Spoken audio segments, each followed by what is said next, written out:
ওসব মনে করলে যে মন নেমে যায় গো। সিদ্ধায়ের জোরে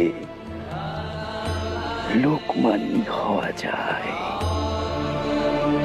সবার সম্মুখে প্রতিষ্ঠে পাওয়া যায়, দেহের রোগ ব্যাধি দূর করা যায়।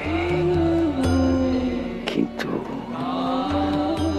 এই দেহ মন একবার পাদপদ্মে সঁপে দিয়েছি, সেখান থেকে যে মন সরে জায়গা। সে সব তো আমি বুঝলাম ঠাকুর, কিন্তু এই দেহের জন্য যে আপনি বড় কষ্ট পাচ্ছেন। দেখো রামলীলর করি, যে রোগ ভোগ এর দেহের উপর দিয়ে গেল, তোমরা আর কষ্ট পাবেনি গো।